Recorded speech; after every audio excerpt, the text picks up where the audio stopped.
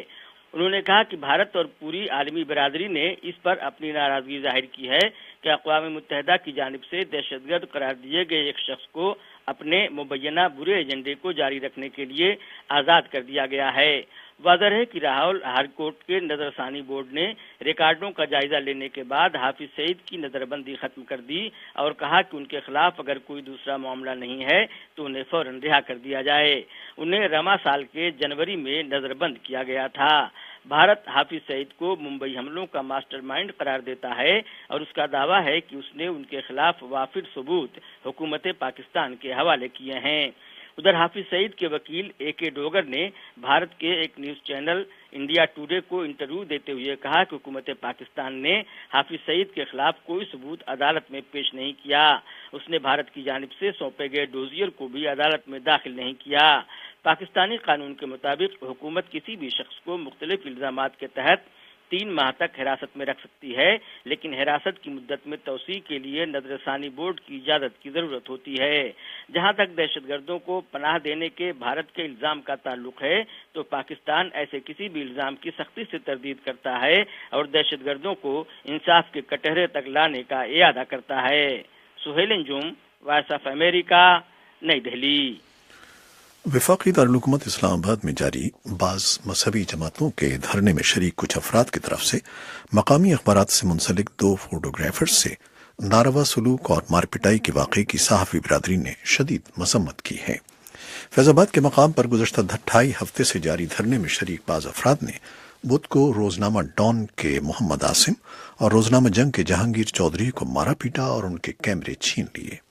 یہ دونوں فوٹوگرافرز دھرنے میں شامل ایک گروپ کی طرف سے پولیس اہلکاروں پر ہونے والے ایک حملے کی تصاویر بنا رہے تھے۔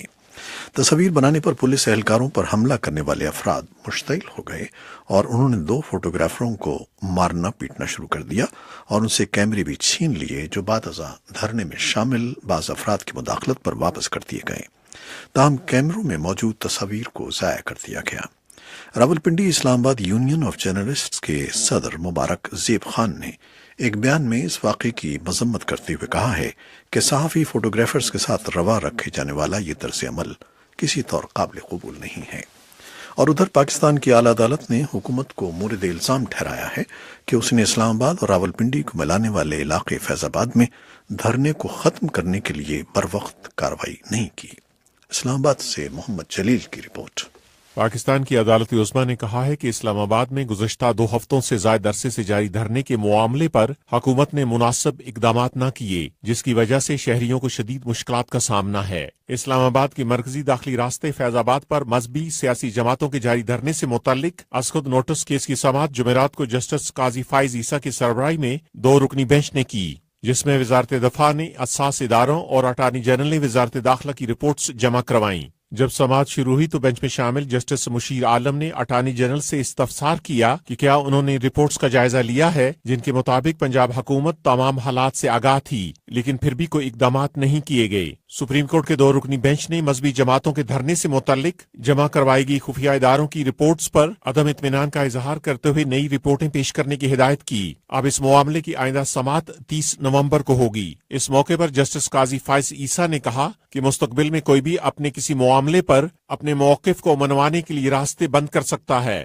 تاہم بعض مبصرین کا کہنا ہے کہ یہ پہلا موقع نہیں کہ اسلام آباد میں کسی مذہبی تنظیم نے اپنے مطالبات منوانے کے لیے دھرنا دیا ہے، اس سے پہلے بھی ایسے دھرنوں کی مثالیں موجود ہیں۔ سیاسی امور کے تجزیہ کار وجاہت مسعود نے جمعرات کو وائس آف امریکہ سے گفتگو کرتے ہوئے کہا، صرف یہی نہیں ہے کہ سپریم کورٹ نے یہ کہا ہے، کل ہمارے D G I S P R نے بھی کہا ہے کہ حکومت جو بھی فیصلہ کرے گی، ہم حکم دے گی، ہم اس پہ عمل درآمد کریں گے، لیکن میرا یہ خیال ہے کہ یہ معاملہ محض حکم دینے کا اور عمل درآمد کرنے کا نہیں ہے۔ یہ کوشچنز جو ہیں یہ ذرا سے اس سے پیچیدہ ہے۔ ایسنشلی ریاست کو یہ فیصلہ کرنا ہے کہ مذہب کے نام پہ ریاست کو مفلوج کرنے کی اجازت ہوگی یا نہیں ہوگی۔ انہوں نے کہا کہ حکومت اس معاملے کی حساس نوعیت کے پیش نظر تحمل سے کام لے رہی ہے۔ دوسری طرف وزیر داخلہ احسن اقبال نے جمعرات کو میڈیا سے گفتگو کرتے ہوئے کہا کہ دھرنا دینے والے ختم نبوت کے حساس معاملے پر سیاست کر رہے ہیں۔ ہم سب ختم نبوت کے محافظ ہیں۔ پاکستان میں ختم نبوت کے مسئلے کو کوئی خطرہ نہیں ہے، البتہ پاکستان کو اگر خطرہ ہے تو ایسے عناصر سے ہے کہ جو قانون اپنے ہاتھ میں لے کے سمجھتے ہیں کہ وہ ریاست کو بے بس کر سکتے ہیں، وہ ریاست کو بے بس نہیں کر سکتے۔ ریاست ان لوگوں کے آگے سرنڈر نہیں کرے گی۔ ہمیں صرف اس بات کا احساس ہے کہ ہم کوئی جانی مال نہیں، نقصان نہیں دیکھنا چاہتے۔ ہم ان کی سازش جو یہ لال مسجد پیدا کرنا چاہتے ہیں، جو یہ ماڈل ٹاؤن کا سانحہ پیدا کرنا چاہتے ہیں جس سے ان کی سیاست گرم ہو، وہ موقع ان کو نہیں دیں گے۔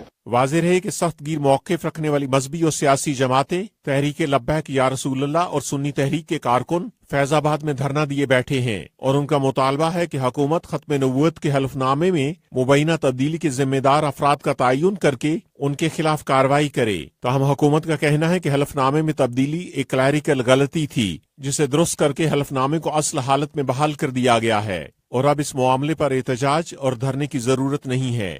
تاہم احسن اقبال نے کہا کہ اس کے باوجود اگر دھرنا دینے والوں کے کوئی جائز مطالبات ہیں تو ان پر غور کیا جا سکتا ہے، کیونکہ ان کے بقول مذہبی جماعتوں کے دھرنے کی وجہ سے بین الاقوامی سطح پر پاکستان کی ریاست کے کمزور ہونے کا تاثر ابھر رہا ہے۔ محمد جلیل، وائس آف امریکہ، اسلام آباد۔ امریکہ کے وزیر خارجہ ریکس ٹلرسن نے کہا ہے کہ میانمار کی ریاست راخائن میں روہنگیا مسلمانوں کے خلاف جاری تشدد نسل کشی کی تعریف پر پورا اترتا ہے۔ ٹلرسن نے بدھ کو جاری کیے جانے والے اپنے ایک تحریری بیان میں کہا ہے کہ تمام دستیاب حقائق کے باریک بینی اور تفصیلی تجزیے کے بعد یہ واضح ہوا ہے کہ میانمار کی شمالی ریاست راخائن میں روہنگیا نسل کے افراد کی منظم انداز میں نسل کشی کی جا رہی ہے۔ امریکی حکام گزشتہ کئی ہفتوں سے راخائن میں جاری پرتشدد واقعات کے محرکات کی تحقیقات کر رہے تھے، جن کے نتیجے میں 6 لاکھ سے زائد روہنگیا مسلمانوں کو میانمار سے ہجرت کر کے بنگلہ دیش میں پناہ لینا پڑی تھی۔ بدھ کو جاری ہونے والا بیان امریکی محکمہ خارجہ کی طرف سے راخائن میں پیش آنے والے پرتشدد واقعات کو نسل کشی قرار دیے جانے کا پہلا باضابطہ اعلان ہے۔ اور پوپ فرانسس میانمار کے فوجی سربراہ کے ساتھ ساتھ روہنگیا مسلمانوں سے ملاقات کریں گے، جن کا یہ دعویٰ ہے کہ ملکی مسلح افواج ان کے خلاف مظالم روا رکھے ہوئے ہیں۔